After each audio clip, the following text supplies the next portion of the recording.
Hola chicos, qué bueno poder saludarles una vez más, una noche, un sábado, ya casi domingo en realidad, y poder, grabar un video para ustedes. Es una bendición poder seguir con estos estudios que yo sé que para la mayoría ha sido de bendición, y vamos a tratar este mensaje particularmente de poder hacerlo más cortito, que no nos salió 40 minutos, pero sé que muchos lo vieron y que les fue de bendición, y para mí eso es gratificante, o sea, que realmente le haya sido de bendición y que obviamente le haya podido bendecir su vida y hayamos podido, estudiar y profundizar en su escritura, ya, en la escritura de Yahweh. Entonces, para mí es bendición poder, llevar,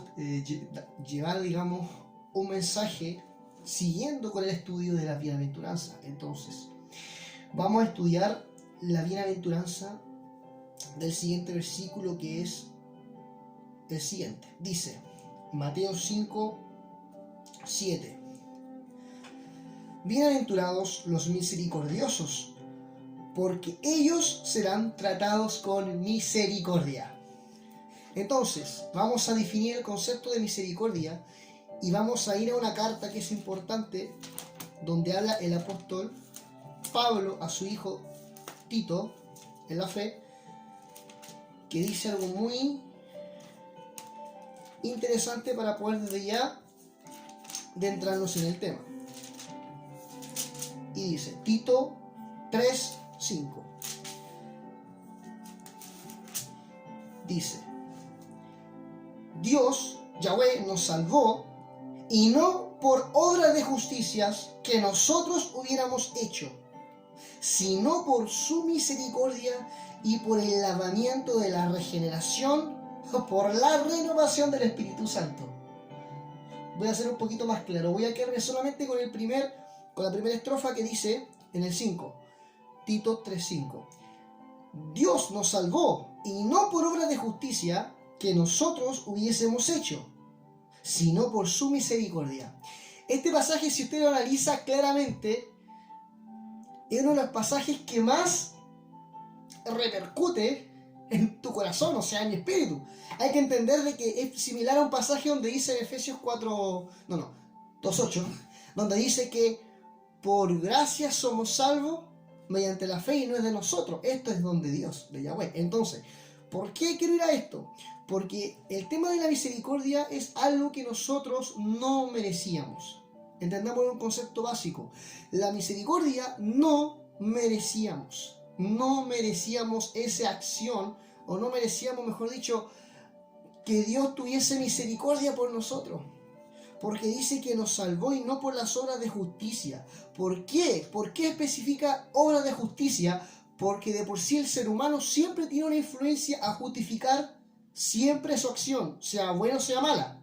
De alguna forma siempre lo hace con una razón, y si no es razón, de alguna forma siempre se justifica e intenta darle un significado o un porqué a una acción cometida, a algo que ya ha hecho. Dice, bueno, esto lo hice por tal cosa.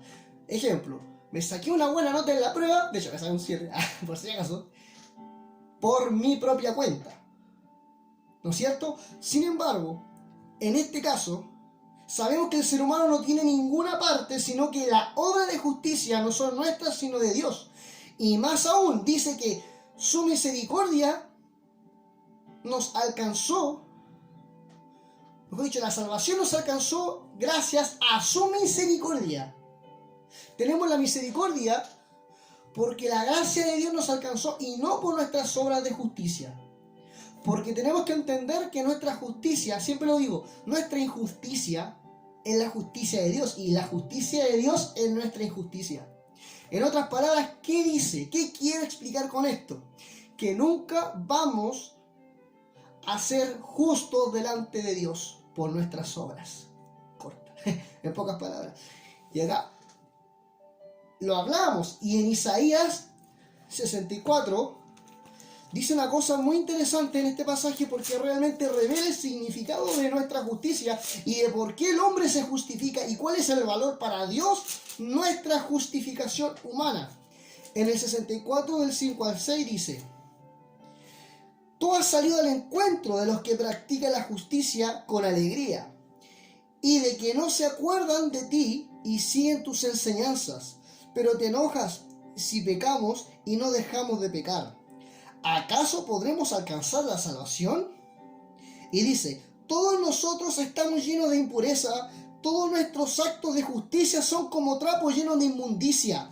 Todos nosotros somos hojas caídas. Nuestras maldades nos arrastran como el viento. Esa es la intención del ser humano. La esencia del ser humano es arrastrarte al pecado. La esencia del ser humano es llevarte siempre a glorificar lo que tú hiciste, a glorificar tu poder, a glorificar lo que tú puedes hacer sin la ayuda de Yahweh. Entonces, si hablamos que la justicia de Dios es enaltecer al ser humano, nuestra justicia delante de Dios es como trapo de justicia. No importa que tenga buenas intenciones, sino que para Dios es un trapo de inmundicia. En otras palabras, nuestra justicia no sirve para nada. Por ende, era necesario que alcanzáramos misericordia de Dios para que ahí nuestra justicia, que es practicar la justicia de Yahweh, fuésemos justos. Por gracia. Pero mediante esa gracia, la gracia nos capacita para caminar en justicia. Y eso es precioso. Entonces, conociendo este concepto, vayamos a Efesios. Está maravilloso este pasaje. Efesios, chicos. Efesios. Gálatas, Efesios 2:10. Cortito.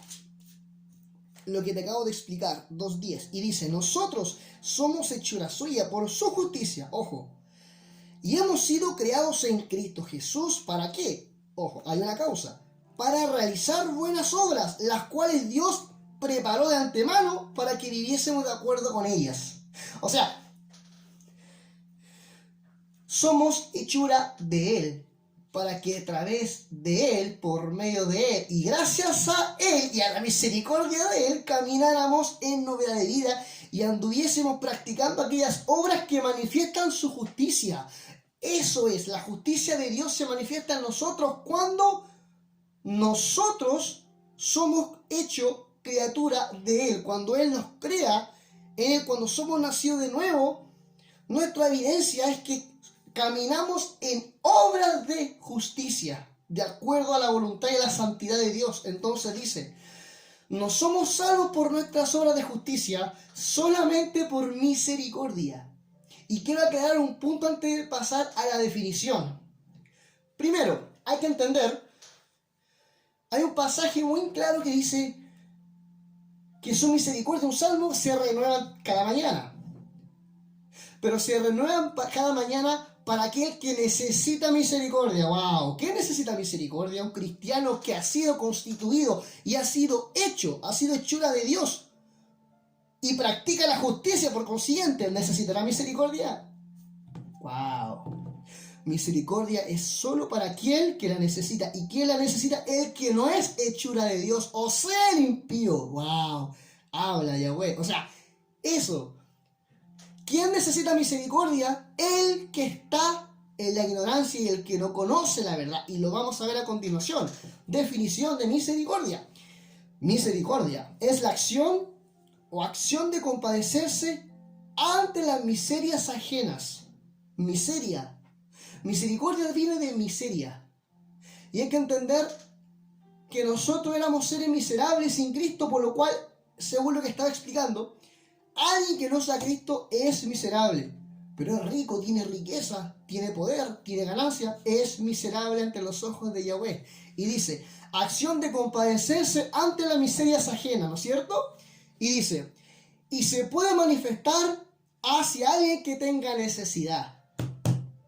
¿Y quiénes tenían necesidad de médicos? Lo vamos a leer. Aquellos que no conocían a Yahweh, aquellos que reconocían con humildad la necesidad de Dios en sus vidas. Eso necesitaban misericordia y a ellos se les reveló.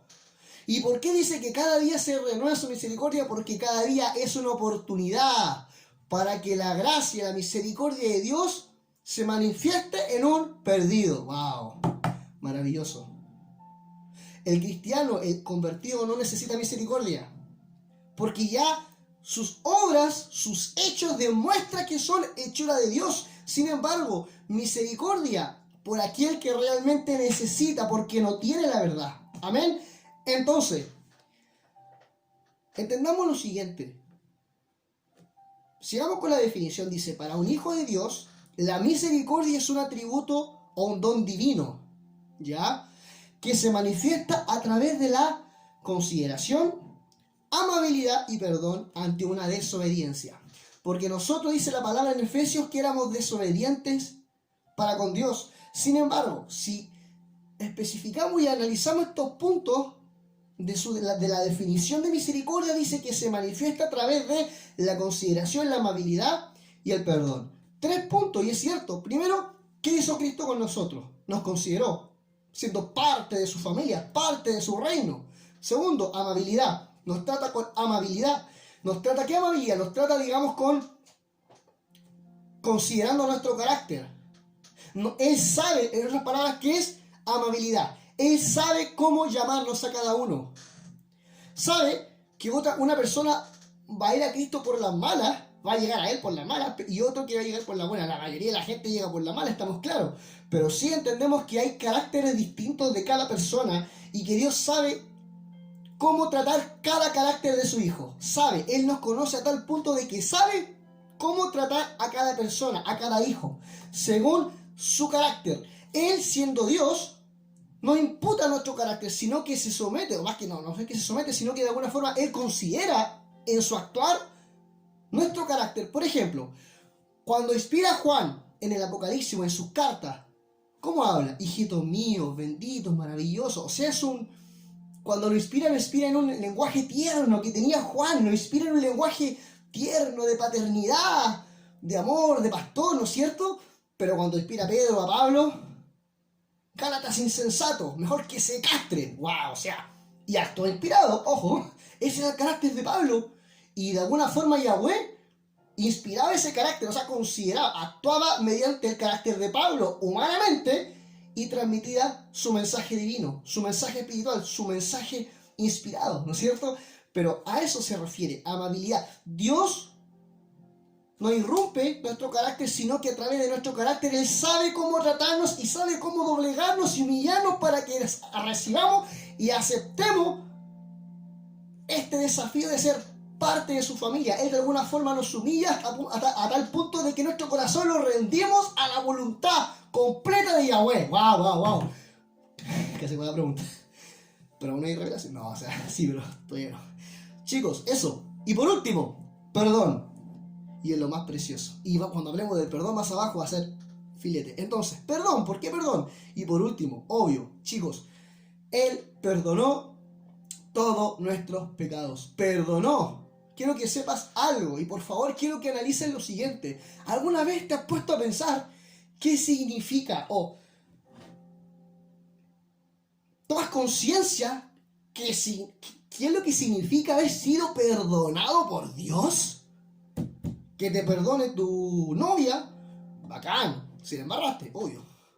Si te perdona tu padre por alguna palabra, alguna mala expresión, gracias porque necesitaba ese perdón porque me equivoqué, lo reconozco.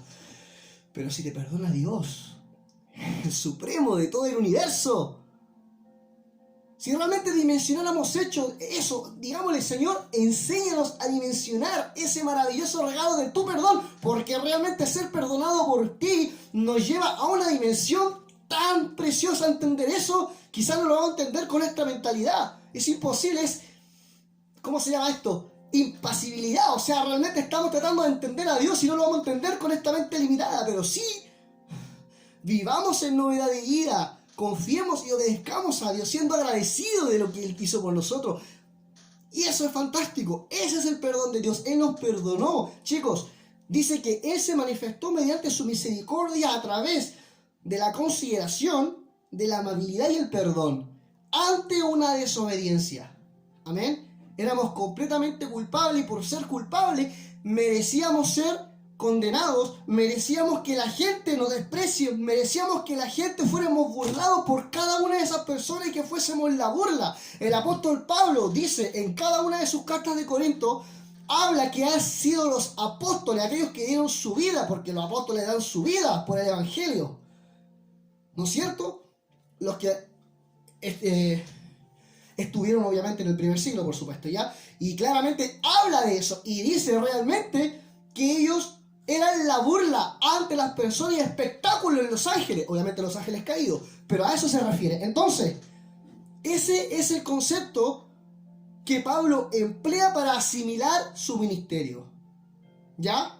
Es profundo. Entonces, hay una historia preciosa que es muy conocida, ¿ya? Y está en Mateo 9.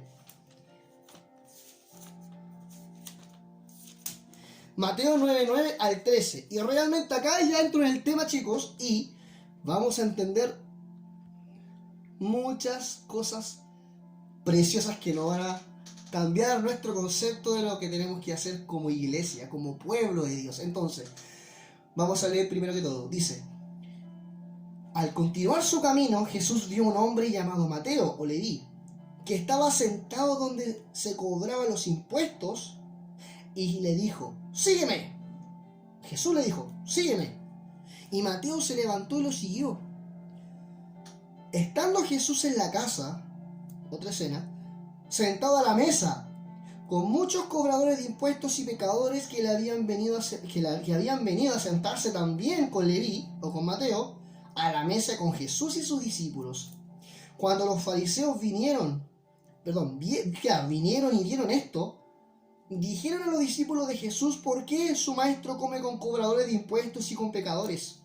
Al oír esto, Jesús les dijo: no son los sanos los que necesitan de un médico, sino los enfermos. Vayan, y este es poderoso, y aprendan lo que significa: misericordia quiere, no sacrificio. Porque no he venido a llamar a los justos, sino a justos, lo que estaba hablando. No he venido a llamar a los justos, no he venido a llamar a justos al arrepentimiento, sino a los pecadores. Maravilloso. Entonces, primero vamos a entender el primer verso. Dice: a continuación, o a continuar su camino, Jesús vio un hombre llamado Mateo, que estaba sentado donde cobraban los impuestos, y le dijo: sígueme. Y Mateo de inmediato se levantó. Dos acciones: se levantó y lo siguió. Ahora, Mateo era un cobrador de impuestos, pero no cualquiera. Quiero que entendamos que los cobradores de impuestos era un trabajo lo que tenían que hacer ellos, pero sin embargo, ¿cuál era la característica de Mateo? De que Mateo era un cobrador de impuestos corrupto, ¿ya? El cual se había involucrado en los negocios sucios, literalmente, de los romanos, o del emperador romano en ese caso. Por lo cual, él tenía mala fama, de que había, digamos, de alguna forma, se había corrompido por la corrupción de Roma, ¿ya? En ese tiempo era uno de los cobradores de impuestos, digamos, de mayor fama, pero sin embargo su fama era espantosa porque todos sabían de que era una persona deshonesta, falsa y mentirosa y ladrona, ¿ya? Y sí, al igual que Zaqueo, era una persona que robaba y era corrupto, y era de esas típicas personas que van donde se calienta el sol. O sea, van de repente, le dice sí al emperador romano y después sí al pueblo y después le roba al pueblo, ¿ya? Y obviamente se va hacia donde la gente que donde va a tener más poder, por así decirlo, ¿no es cierto? Entonces, era un cobrador de impuestos corrupto, ¿no es cierto? Que tenía un pésimo testimonio ante la gente, por lo tanto, cualquiera que se acercaba a Mateo simplemente era para cobrar su impuesto y nada más, no había relación, era una persona que estaba sola. Se dice que vio a Mateo y no se menciona que había más personas trabajando en aquel lugar, se ve que Mateo estaba en su cabina solo trabajando, porque nadie quería estar con él por su corrupción y porque realmente era una persona no de fiar, ¿ya? No era fiel para nada. Entonces, siendo él, Mateo, el mismo autor, quiero que entendamos que él describe en este pasaje, que es poco lo que se habla de él, pero sin embargo escribe un evangelio completo, y para mí uno de los más completos, y Juan, y dice, siendo él el mismo autor de este evangelio del que estamos leyendo, quiero que entendamos de que él describe lo más significativo para él en el relato, lo cual fue seguir a Jesús, ¿ya? O sea, él escribe seguramente cuando Jesús pasaba por ahí, en ese momento, para que él lo siguiera, o sea, se levantara y lo siguiera, es obvio que tenía que tener una conversación con él. Conversó con Jesús y Jesús en ese momento le habrá presentado el evangelio. Más aún, hablando del mismo tema, lo más seguro es que en ese momento Jesús había derramado, o mejor dicho, había declarado una palabra, exhortado una palabra de misericordia con él, o para él, ¿no es cierto? Y le empezó a predicar la palabra con sabiduría, con su contexto. Y aún más, le predicaba a tal punto de que en esa conversación realmente Mateo sintió lo siguiente. Mateo sintió la consideración de Yeshua. Nadie lo consideraba porque era un pecador, era lo peor. Sí, y es cierto, está bien, o sea, ante las personas. Pero sin embargo, Yeshua, quizás tal lo estafó en algún momento, no sé. Pero sin embargo, cuando ya estaba en el ministerio, Yeshua viene y lo considera. ¿Cómo tú vienes a mí y me hablas? Me empiezas a hablar, a dar conversación. Lo considera, le habla de la consideración. Segundo, amabilidad. Es amable con él. No lo trata como el resto, hace una diferencia con él. Y por último, ya habiendo entendido de que era una persona que estaba mal y reconoció que no podía seguir así, lo perdona. ¿Y por qué lo perdona? Le perdona porque obviamente Cristo tiene toda la autoridad para perdonar, pero lo perdona porque realmente se arrepintió. Hubo arrepentimiento en la vida de Mateo, porque Jesús le predicó el Evangelio. ¡Qué revelación! Le predicó el Evangelio a tal punto que él se levantó y lo siguió. Y atención con esto. Él, como autor, sabemos que él destacó aquello que era más importante, pero ¿qué mejor? Dice, el levantarse da una señal de una restauración en la vida de Mateo. Quizás muchas veces quiso levantarse en la condición que estaba, sin embargo, por la mala fama, sabía que en ese lugar nunca iba a adquirir apoyo, nunca iba a recibir apoyo. ¿Por qué? Porque su mala fama le impedía, y está bien. La embarró, pecó, lo hizo a conciencia y quizás lo seguía haciendo, pero estaba en un círculo vicioso donde sabía que estaba mal, pero era lo único que le quedaba en la vida. Porque sabía que ahí no había esperanza alguna para poder cambiar. Sin embargo, Cristo le ofreció la esperanza, fue amable con él. ¿No es cierto? Realmente, Jesús presentó consideración, lo consideró, fue amable y por último lo perdonó. Entonces, hay que entender que el levantarse da una señal de una restauración en la vida de Mateo, diciendo de que ahora Yahweh es el único que puede decir como le hizo a la mujer adúltera, ni yo te condeno. Y eso se lo explicó en profundidad a punto de que el Espíritu Santo obró y él fue restaurado. ¡Qué maravilla! Y ojo, eso es lo que significa levantarse, ¿no es cierto? Lo que trata de explicar el apóstol acá. Y dice, el levantarse es una señal de restauración en la vida de Mateo. Y ojo, y que después de estar hablando con Jesús, le siguió. ¿Por qué? Porque no podemos seguir a alguien que no conocemos. Por lo tanto, claro, él había escuchado hablar acerca de los milagros de Jesús, pero tenía que Jesús hablarle a él directamente. Y miren, algo maravilloso. Él estaba solo en el trabajo por su mala fama, pero era importante que estuviera solo porque en esa soledad tenía que visitarlo el Mesías, tenía que estar solo. Tenía que estar solo con él. Necesitaba ese momento a solas, lo preparó para estar solo por un tiempo hasta que vino el Mesías y le fue un impacto. ¡Wow! No estoy acostumbrado a que me traten con amabilidad, con consideración, con perdón. Hasta que lo perdonó, le habló, le predicó el Evangelio y le siguió y decidió. Y el Espíritu lo convenció. Maravilloso. Porque después de estar hablando con Jesús, lo siguió, porque le conoció. No podemos seguir a Jesús si no le conocemos. Es imposible. Y no podemos conocer acerca de los milagros de Jesús, no acerca de Jesús, sino a Jesús. A hablar con Él. Cuando Él te habla a través de su palabra, le conocemos y podemos decirle con nuestras palabras fieles, te vamos a seguir. ¡Wow! Maravilloso. Precioso. ¿Y qué le enseñó Jesús? Le enseñó la comisión. ¿Qué es la comisión? La comisión es enseñanza. Y vamos a entender por qué.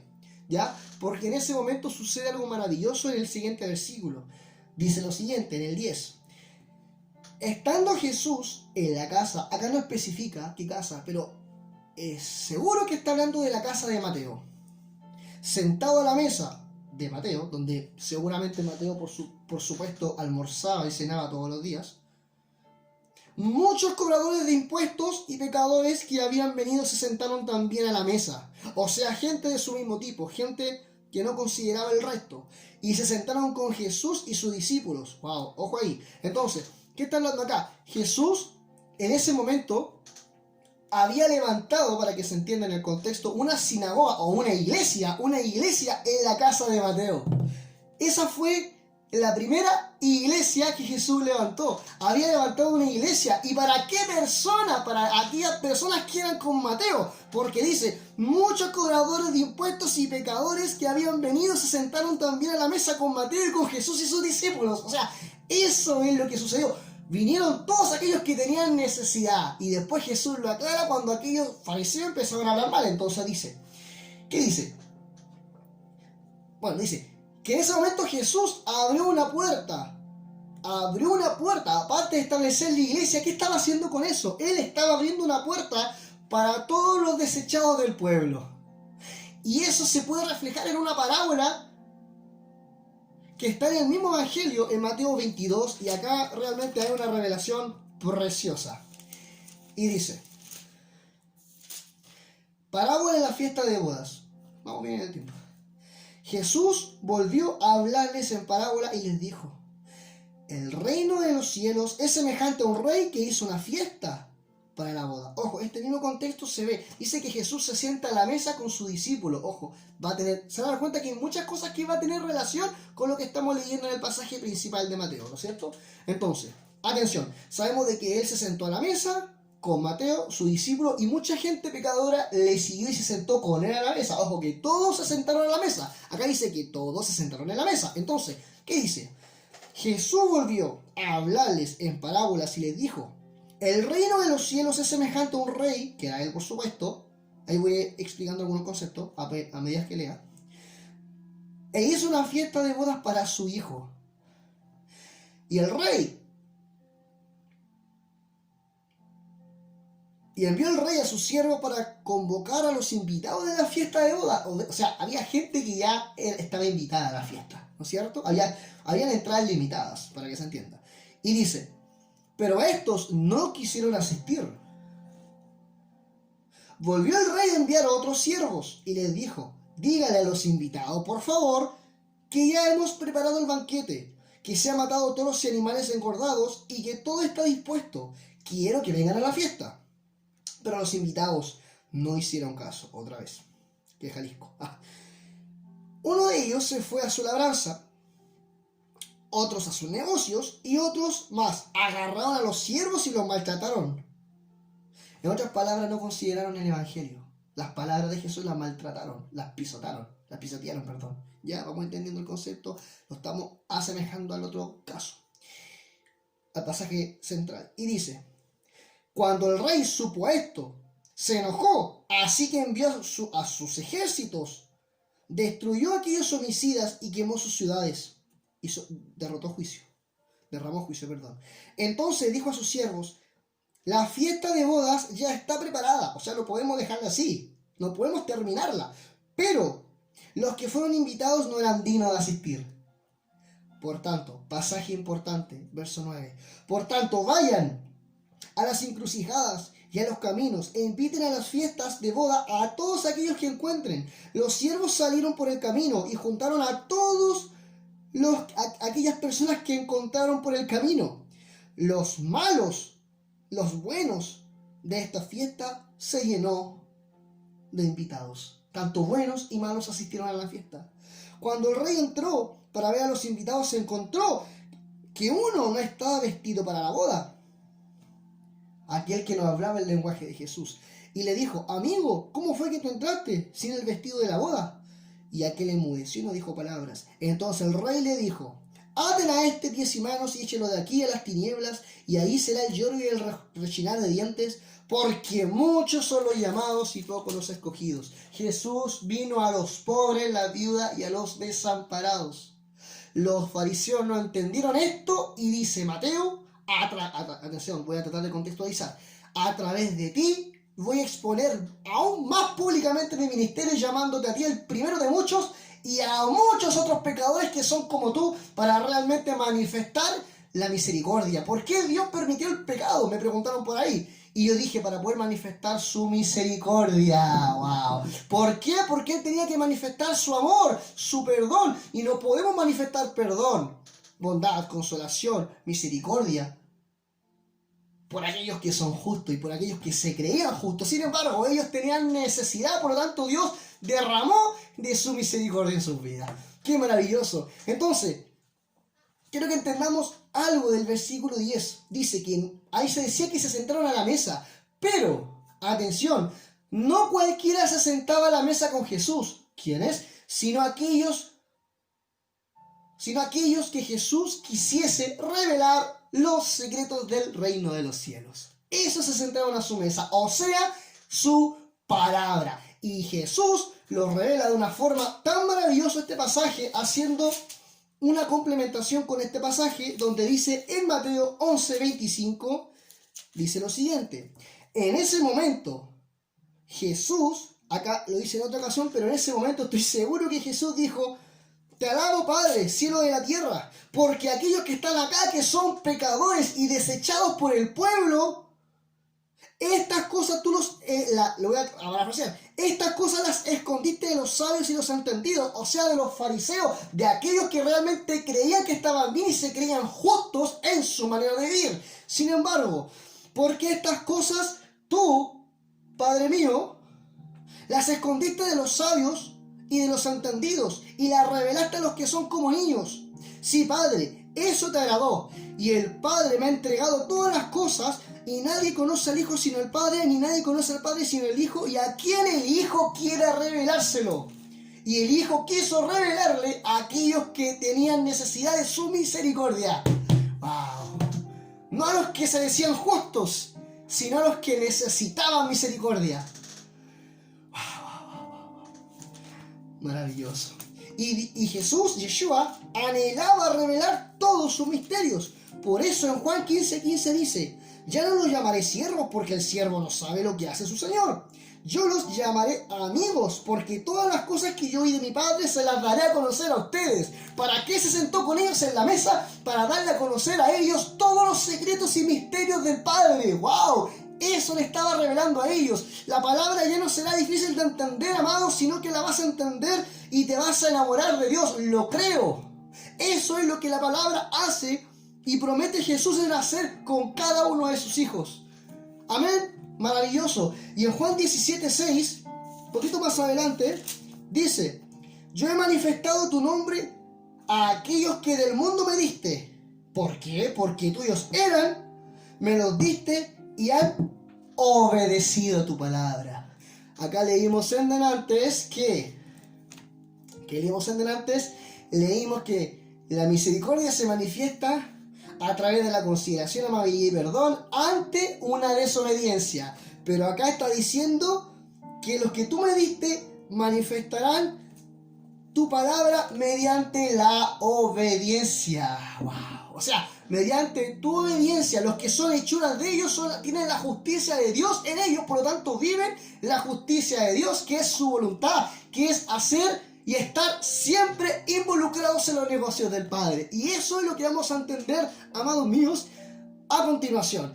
Y dice, en el verso, ya estoy terminando, del 11 al 13, cuando los fariseos vinieron y dijeron a los discípulos: ¿por qué su maestro come con cobradores de impuestos y pecadores? Ojo que esta frase uno piensa que ahí como que está relegando a Jesús y está como están hablando en un contexto molesto, y no, estaban preocupados porque admiraban al maestro algunos y decían, no es una forma de criticar, sino una forma de preocupación. Está diciendo, pero ¿por qué él, el maestro, el que sabe, quizás estaba hasta, no sé, hasta Nicodemo ahí, come, porque no lo entendía, ¿por qué ellos comen, o sea, él y ustedes comen, digamos, con gente pecadora, con gente de mala fama? Y ahí Jesús, interviniendo, por supuesto, porque no le habían preguntado a él en la conversación, reveló esto: no son los sanos los que necesitan de un médico, sino los enfermos. Y acá este 3 es explosivo. Vayan y aprendan lo que significa misericordia quiero y no sacrificio, Porque no he venido a llamar a los justos, o sea, a ustedes, a los que tienen su perfil, al arrepentimiento, sino a los pecadores, a los que necesitan misericordia, los que reconocen que yo no puedo dejar de pecar si no es con la ayuda de Cristo, que yo no puedo dejar de vivir una vida pecaminosa, una vida detestable ante Dios, con este carácter enfermizo muchas veces, si no es con la ayuda de Dios. Y chicos, amados míos, ¿por qué? ¿Qué es lo que Yeshua estaba hablando acá? Vayan y aprendan, o sea, aprendan lo que significa misericordia quiero. ¿Por qué? Porque no he venido a llamar a los justos al arrepentimiento, sino a los pecadores. Y eso es lo que Jesús estaba hablando en la mesa. ¿Qué es lo que estaba haciendo? Lo estaba comisionando. ¿Y cuál es el significado de comisión? Enseñanza. Al comisionarlo, lo estaba enseñando Jesús lo que debían de hacer. Y de paso, a estos mismos fariseos, a ver si el coquimbo se les explota y entiendan, porque les dice, vayan y hagan misericordia también ustedes. Y tenemos que hacer misericordia. ¿Por qué? ¿Cuál es nuestro ministerio en común? El siguiente. En Primera de Pedro 2:9.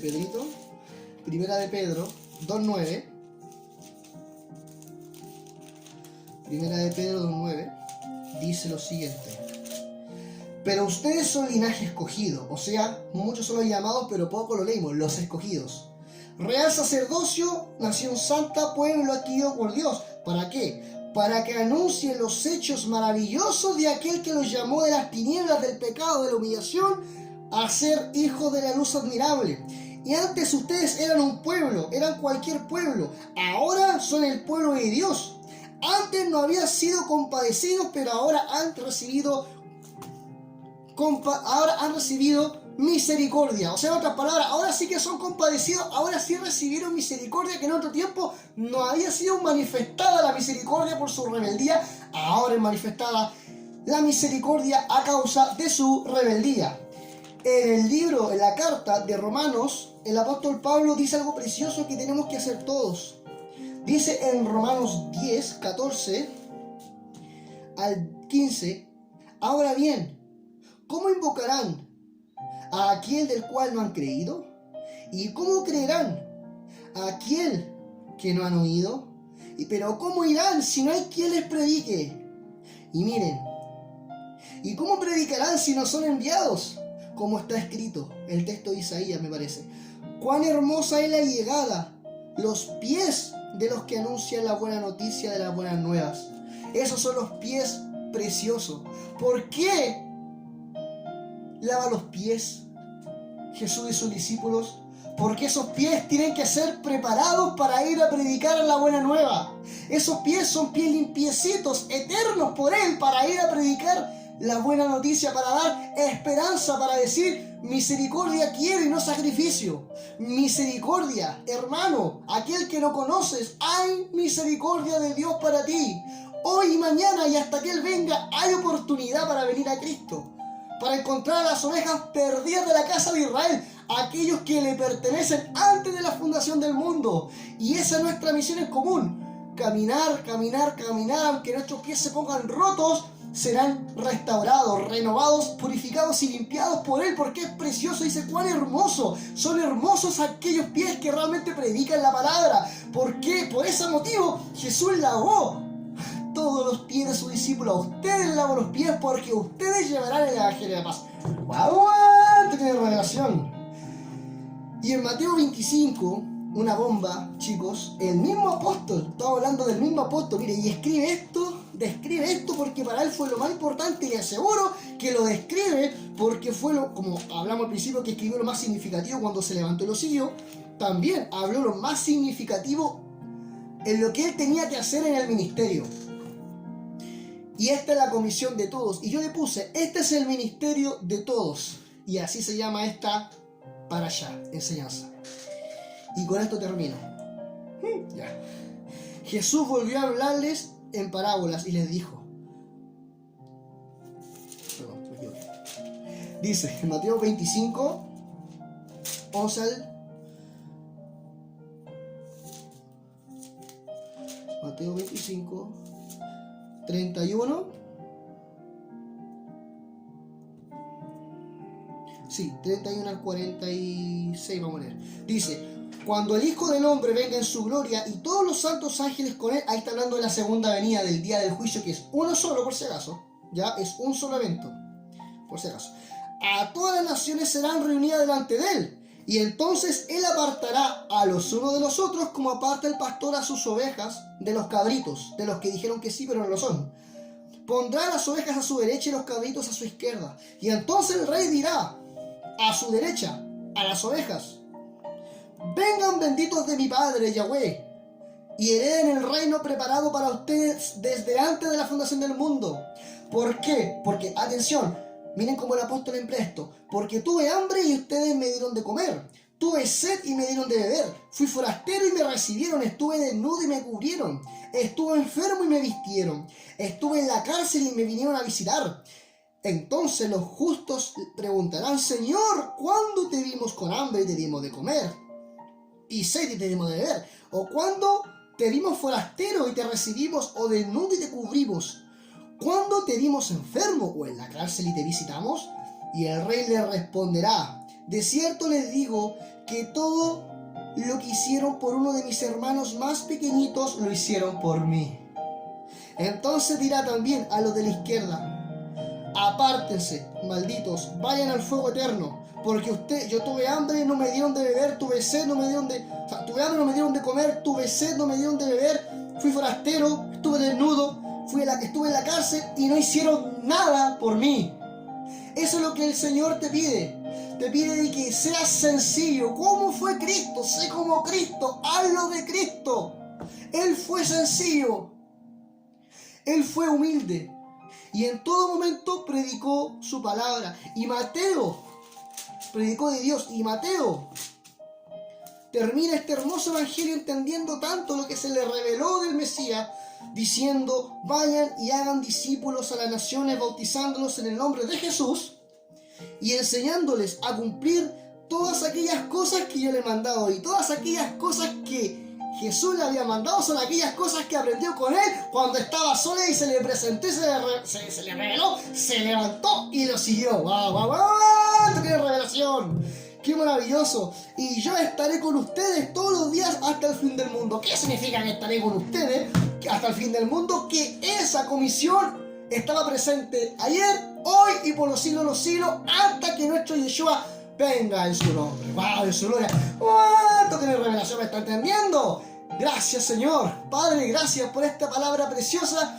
Gracias porque eres maravilloso y porque tú eres misericordioso y tú dijiste, bienaventurados los misericordiosos porque ellos recibirán misericordia. Bendice a todos aquellos, Señor, que en algún momento recibimos de tu misericordia y que ahora estamos, Señor, ya nos levantaste, te seguimos, Señor, y ahora tenemos una comisión que hacer, Señor, hacer discípulos, hablar de Cristo y poder amar y ser sencillos, Señor, en tu palabra, entregar al que necesita y dar testimonio con nuestra vida de que te amamos, Señor. Eso es lo que tenemos que hacer. Revélate, Dios, a nosotros, te lo pedimos. Yeshua HaMashiach, te adoramos, Señor. Bendice a todos los que están viendo este video y enciende, como lo hacías con Ageo, con los gobernantes, con Zorobabel. Enciende el espíritu de Zorobabel para que hagan tu obra, Señor. En el nombre de Jesús Hashem. Amén y amén. Dios les bendiga, chicos, que esta palabra le haya sido de bendición y que cada día se empapen de ella, porque Jesús viene a tu vida con el propósito de restaurarte, con el propósito de que también le sigas y cumple la comisión. Él siempre va a venir de una forma tan preciosa. Él te va a considerar, va a ser amable y te va a perdonar. Dios te bendiga.